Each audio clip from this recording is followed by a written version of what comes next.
السلام علیکم۔ السلام علیکم جی۔ اچھا یہ آپ نے دیکھا ہے کہ یہ پارلیمنٹ ہاؤس ہو گئی یا قومی اسمبلی ہو گئی یا پنجاب اسمبلی ہو گئی، تو یہ عوام کے نمائندے ہیں، یہ جب ان میں اختلاف پیدا ہوتا ہے، جب حد سے زیادہ بڑھ جاتا ہے، وہ آپ کس طرح اس کا احتجاج کرتے ہیں؟ مطلب ہے پہلی بات تو یہ ہے کہ عوام کے نمائندوں میں اختلاف اس حد تک ہونا ہی نہیں چاہیے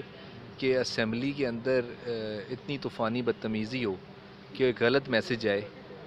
اور پوری دنیا میں یہ میسج آ رہا ہوتا ہے کہ یہ عوامی نمائندے جو ہیں ان کو ہمیشہ اخلاق میں رہ کے اخلاقیات کے معاملات کو اور بڑے مؤدبانہ طریقے سے یہ ساری چیزیں عوام کی نمائندگی کرنے کے آپ اسمبلی میں آتے ہیں تو پھر آپ کو بہت ساری چیزوں کا خیال رکھنا پڑتا ہے، پھر اپنی میں اور اپنی انا نہیں ہوتی، پھر تمام تر چیزیں عوامی مسائل کے حل کے لیے ہوتی ہیں۔ اچھا کیا یہ آپ سمجھتے ہیں ان کو سیاسی الیکشن کی ٹکٹ دینے سے پہلے کوئی ایسا سسٹم ہونا چاہیے کہ سیاسی لوگوں کی کوئی ایسی تربیت والی اکیڈمی ہونی چاہیے یا کوئی ایسا کوئی کلاسز ہونی چاہیے؟ دیکھیں الیکشن لڑنا بھی آپ ایک جس پروسیجر سے ہو کے آتے ہیں جی جی اور جن معاملات سے آپ گزرتے ہیں، میرا خیال میں بندہ کی بڑی ٹریننگ ہوتی ہے اس میں، اور جو لوگ وہ ٹریننگ نہیں لے کے آ سکتے یا جو لوگ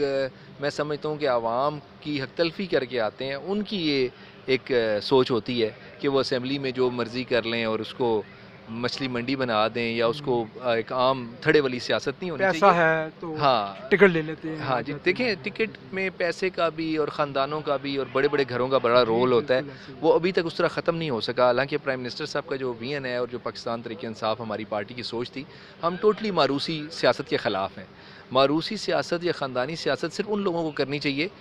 جن میں خود عاجزی ہے، جنہوں نے عوام کی خدمت کی ہوئی ہے، اور ان کی جو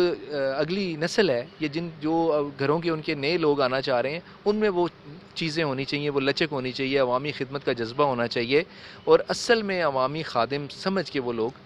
اگر خدمت کریں تو میں سمجھتا ہوں پھر ان خاندانوں کے لوگوں کو آنا چاہیے۔ ادروائز اگر پیسے کے زور پہ، آپ دولت کے بل بوتے پہ یا اپنی خاندانی وراثت کے چکر میں آپ آتے ہیں تو پھر یہ اسی طرح کے حال ہوتے ہیں کہ لوگ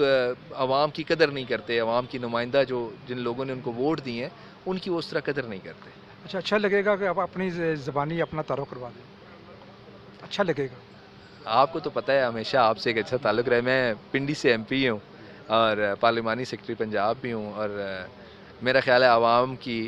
نمائندگی کا حق ادا کرنے کی کوشش بھی کر رہا ہوں۔ جی آپ کا بہت بہت شکریہ۔